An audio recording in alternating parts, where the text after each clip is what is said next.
So everybody who's here is in a lot of pain as parents. There's all kinds of issues. There's kids who are addicted to terrible things that can hurt them or kill them, God forbid. Kids who are hurting themselves, kids who are depressed, kids who have all kinds of emotional pain, kids who are acting out, kids who are acting in, self-destructive. And that's something that everybody has in common. And in order to be the one to save your kid, you need to be healthy. And you need to deal with the pain before it deals with you. Which is why the very first part of the training, I added in after a few years, let's talk about pain, let's talk about parents, let's talk about you surviving this. Because I hope and pray and believe that one day you will be walking your child down that aisle to that chuppah. But I just don't want you walking with the thing with the tennis balls on the bottom. You can walk right in front of it, it won't see you. If you just walk straight, it'll just see shoulder. Every Jewish shoulder looks the same. Okay? Now, there's no way for this not to be painful. The kids who are confused about their sexuality, kids who are, everybody here has a child that's v'ha'aretz ha'isa sayu v'vayu, v'chayshech al pnei sahim. They're mixed up, they're nights and days, right and left, straight and not straight. Everything is a total mix-up.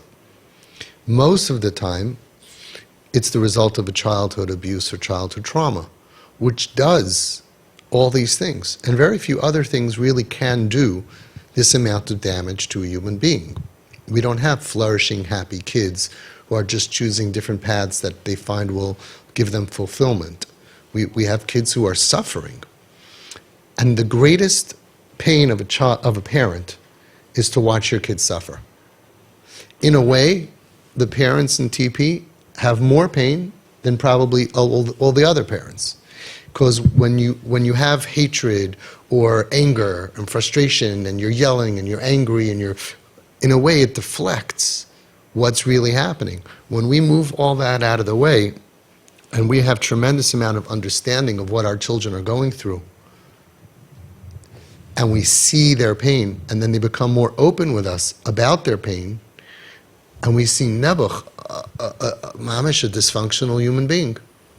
And we don't see the Avera as the problem because we know that that's not what caused this. And we see their pain. There's nothing more painful to a parent. So we have to focus on that.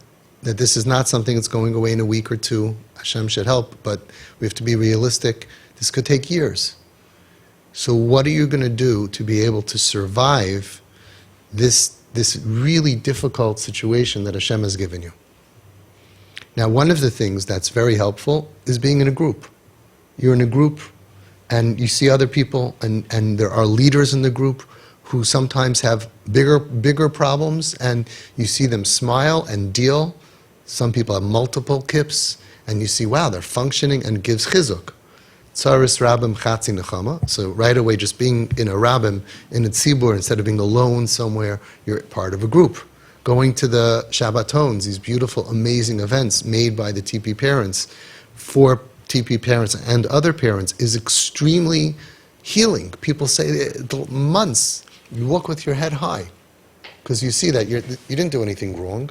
You're not on the bottom of society, you're on the top of society. And the Rabbanim that come, and the therapists that come, and everybody will give you chizuk, and you give each other chizuk. Somebody that came to the Shabbaton, a relative of mine, told me, when I came to the Shabbaton, I really was braced for a miserable Shabbos of 3 days of Tisha B'Av. From Thursday afternoon till Sunday afternoon, Tisha B'Av. I really thought that that's what I was in for. And they said, yes, it's painful to see the pain of people. He said, but I got such chizuk. These are amazing parents, tzaddikim, dealing with their nisyonis in the highest level, responding, being there, fighting for the health of their child, being proud. It's unbelievable. Like he said last week, that just like there's kids of courage, you should be called parents of courage. And you're leaders in the generation, because people look at you and say, wow, I want some of what you guys got. So you take your terrible pain and you join with other people, and you get CHIZUK from that you're not alone. And that's also very important. On top of that, you have to add natural healing to your life. Whether it's going to be somatic experiencing, which so many parents go to and find it so helpful. The breathing, or whether it's yoga. We had a parent here that was doing yoga once a week. And they had 3 kids, really violent and out of control. And there was one particular week which it was terrible. And she went every single night back to yoga. The instructor said, 3rd night in a row, 4th, that's what helped her survive, right? Now today, 2 of children are from today. And the other one is, Baruch Hashem, alive and healthy, still waiting for other Yeshuas to come. But she survived. So you need to make a decision. I'm going to add things to my life, whether it's jogging, walking, treadmills are great, go to the gym a couple of times a week, go with a friend, go with each other, go to the schwitz, spa, whatever it is that you're going to do, you've got to do. But I just want to add, not at the expense of the child, in between. You can't say, okay, I'm going to first work on myself for 6 months and see what's left of my family. That's not going to work. The famous example that I've heard therapists say is that on the airplane, they tell you in case of low cabin pressure, these things are going to fall down. And what do they tell you? First, place the oxygen mask on your child. I'm sorry. First, place the oxygen mask on yourself before your child. Okay? I can give you my word that there's not one Jewish mommy or daddy, maybe daddy, one Jewish mama, one Yiddish mama that ever did that. Of course that's what you should do, but in that case, every Yiddish mama is going to put it first on the child. We don't think like Goyim. So there are some people who say, okay, self-help now. Sorry, I can't come. You're suicidal, or you need me to pick you up. I'm doing self-help now. Self-help has to be, when you go to the hospital, Nebuch, when a kid is in the ICU, you don't say, oh, the kid needs you, I'm doing yoga now. You have to do it in between, whenever you can. On top of that, I'm going to embarrass you, but we have a Rebbitzin in the room. She's not a Rebbitzin of Torah, a Rebbitzin of TP. Because she developed something which is so genius, which I never heard anybody do, and everybody's gaining from it. She decided that her self-help is not getting away from her kids. Her self-help is everything she does for her kids and with them. I had to do an hour's worth of laundry. Thank you, Hashem, I have kids to do laundry for. This is my self-care. I have to go pick up my kid at 3 o'clock in the morning. She calls it self-care. I have to cook, and then after they don't eat it, I have to cook again, and after they don't like it, after that, that's my self-care. She's the calmest person in the world, with 4, 5 kips and other ones that she's taken care of, and no sleep, and I don't know how she survives. She's happy. Why? Because she has hours and hours of self-care. She doesn't say, oh, after all that work of cleaning and cooking for my kids and being up at night and cleaning up whatever, and now I need self-care. That is my self-care. That's genius. That is unique. Well, she's very unique. But if you can emulate that, you're not counting down, oh, I'm so wiped out for what I have to do. I need self-care. I have self-care. I'm caring for my children, which is myself, my highest self. My highest self is doing Ratzon Hashem.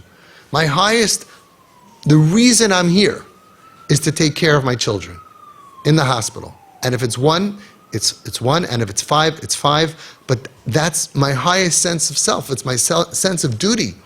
It's my privilege. Why are they all, Nebuch, they're in the burn unit, there was a fire, or they're dysfunctional, or whatever the crisis is? That's Hashem's decision. But now that these are my children, I'm jumping into Mama Bear, Daddy Bear. And I'm going to go and be there for my kids 24/7, and that's my self-care. And if you can do that, wow, you have more self-care than anyone. Now, many parents do that, and that's what I recommend. Another thing is, go to therapy. I don't recommend going to a therapist and asking what to do about your child, because if you get conflicting advice, that's never good. Just go to a therapist, could be the cheapest one on your insurance, just to download, just to talk for 45 minutes and feel heard. Go to someone who helps just with grieving or just dealing with stuff, but no advice, because you're going to get confused. But go to therapy once a week, twice a week, 3 times a week. And then there's Advils. Okay, if you have a headache, take an Advil. Some people say, oh, I'm natural. Okay, so you sit here with a headache for how long are you going to do it? Fine, if the headache goes away the next day, fine. But if your headache never goes away, you can't become dysfunctional, not sleep, not eat, not take care of yourself, your family, because you don't take Advil. And Hashem made for our generation many different types of Advils.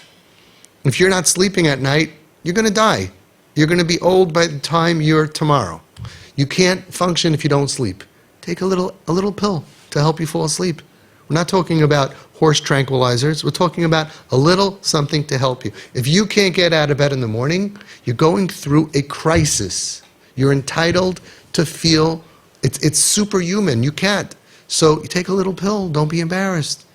If you feel tremendous anxiety and it's crippling, the tiniest pill, God willing, things will get better. You'll build up your exercise. We have parents here who became runners, who became bicyclists, and then they needed less medication. Go slow, never drop totally, do a little bit less. Some of our best TP parents who saved their families single-handedly over the course of many years were on medicine. I have a question for you. Who cares? They're heroes and they saved their family. So what that they needed vitamins or minerals or pills? So what that they needed help? This tzara, we know, it says Avram Avinu was given a matana tova from Hashem, and Chazal tell us, you get to die 5 years early, not to watch Esav Harasha, your grandson, spin out of control. And these are your children, it's even more painful. So you're allowed to be human. Don't be superhuman while your social life crumbles and your Yiddishkeit crumbles and your spousal life crumbles and your children's life crumbles. You have to do this while you're doing so many other things, because your children need you, your other children need you, your grandchildren, you need you, your spouse needs you, Hashem needs you. So don't be embarrassed. We have parents here in group who we don't have to do it now, but who in times of when people are stubborn will take out from their pocket or pocketbook and shake and say, look at me, I'm amazing, but I need this to be amazing. Who cares? That's why Hashem made all these pills, because we're not, I don't know what they had after the Holocaust, how they had that kind of muscle to just, maybe they didn't have emotions at all, it was burnt out, they were able to just function, but we can't.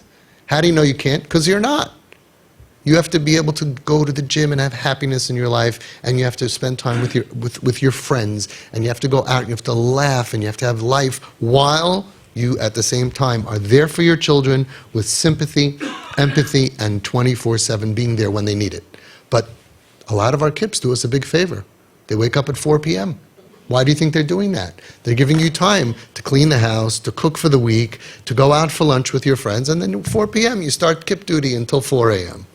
This is what you have to do. You have to be there for them. At the same time, you have to take care of yourselves, but not before. Think about the Rebbitzin, TP Rebbitzin. Try as much as you can to infuse yourself. I'm cooking for my self-care. I'm cooking for my family. I'm making Shabbos. I'm running before Shabbos. I'm sending stuff. Thank you. Now, I'll tell you something personal. When I had Home Sweet Home, I was a one-man show. I had a lot of volunteers, but if anything went wrong, I was the mom, dad, the therapist, psychologist, psychiatrist, whatever. And things almost always went wrong 2, 3, 4 o'clock in the morning. And there were times that my phone, anybody remember a phone? Used to be a home phone? It used to actually ring, right? And it would wake me up, and I would be like, well, okay, I'm going. And in the middle of the night, I would go in my pajamas, in my robe, my slippers, to the house, because there was a fight or there was a whatever. And I said, as hard as it was, I said, I'm earning my stripes. I never thought 20 years later I'll be doing this, but I'm earning my stripes. Hashem's giving me a challenge. I'm proud to step up to be there for them. It's not always going to be easy. And in the time that it's the hardest, we get the most schar, and we get the most effectiveness We benefit the children the most when it's so hard, when they bash up that car and you say, the main thing is that you're okay. Don't worry about the car. I'll come pick you up. I'll try. You're not going to yell at me? I stole the car in the middle of the night, Friday night. I don't know what happens Friday night. They would get into accidents, right? I stole your credit card. I took money. We had a kid who took his mother's jewelry, stole it from their safe. We've had kids do terrible things. In that darkness, in that choshech va'afela, by being there for them, you look years later, they'll say, that was the turning point. That's when I knew that they really, really, really are never going to drop me. That's when I knew that they're never going to drop me. So self-care is super, super important, but not when they need you, during all the other times. Make sure you take care of yourself, because living in pain is not something that's attainable. Dropping your kid is just going to cause you more pain. So we have to be able to do both together.